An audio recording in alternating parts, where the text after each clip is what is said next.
I wanted to make some crusty homemade bread, but I did not have a Dutch oven, so I had to get creative. Turns out you do not need one at all. This no-knead bread is baked without a Dutch oven and still comes out with a crispy crust and a soft, fluffy inside. If you thought grape bread was complicated, this cranberry walnut bread recipe will change your mind. First, pour 320 milliliters or 1.3 cups of lukewarm water into a large mixing bowl. Make sure the water is just a bit warm, but not too hot, so that the yeast would activate properly. Next, add 4 grams or 1 teaspoon of instant dry yeast to the water. Give it a good stir until the yeast is fully dissolved. Next, add 400 grams or 2.6 cups of bread flour to the bowl. Add it in 2 parts so that it is easier to mix and the flour does not clump together. Add the remaining flour and then add 1 teaspoon of salt to the bowl. Keep mixing until you have a rough, shaggy dough with no dry flour left, as you can see here. It will look messy at this stage, but that is exactly how it should be. Cover the bowl and let the dough rest for 15 minutes.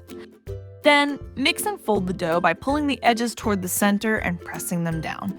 Repeat this a few times until the dough starts to come together more smoothly. It will still be sticky, but that is normal. This quick fold helps develop the gluten without needing to knead the dough. Then, cover the bowl again and let the dough rest for another 15 minutes.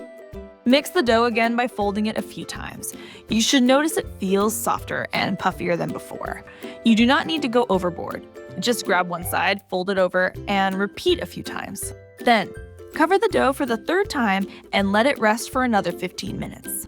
After that, fold the dough again a few times. By now, it should be nice and smooth, with a bit more stretch to it.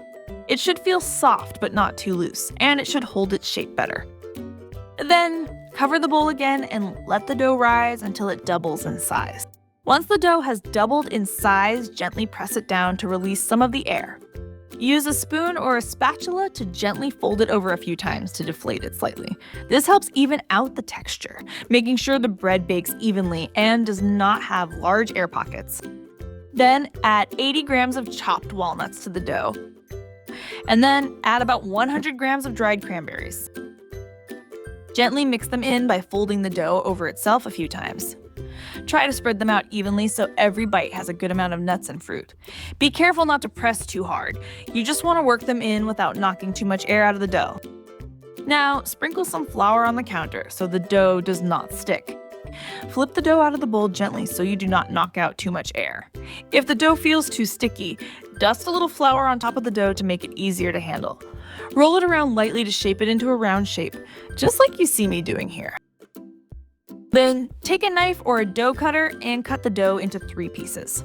If you want one big loaf, you can leave it as it is, but smaller loaves get crispier.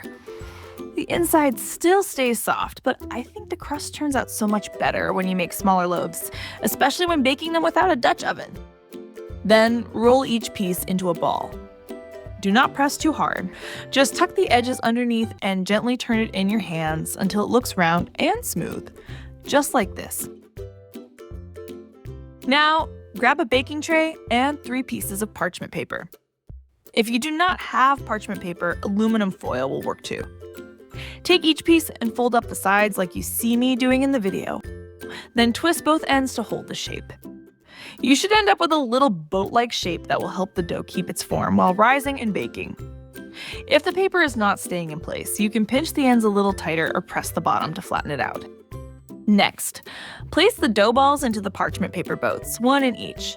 Make sure the seams are facing down so the tops stay smooth as they rise.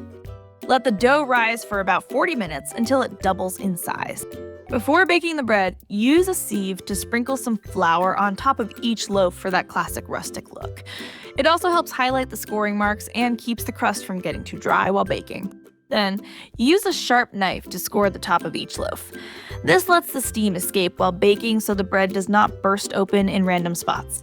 Bake the bread in a preheated oven at 425 degrees Fahrenheit or 220 degrees Celsius for 25 minutes until the crust turns golden brown and crisp and your whole kitchen smells like a bakery. The loaves should feel light and sound hollow when tapped on the bottom. This cranberry and walnut bread has a really nice rustic look and a crispy crust that crackles when you touch it. When you cut it, the inside of the bread is soft and airy, with just the right amount of chew. The cranberries add little bursts of sweetness, while the walnuts give a deep, nutty crunch. Make sure you let me know how the bread turned out for you. If you like this no-knead bread without a Dutch oven, then check out also this delicious and healthy cottage cheese bread recipe here. Check it out now.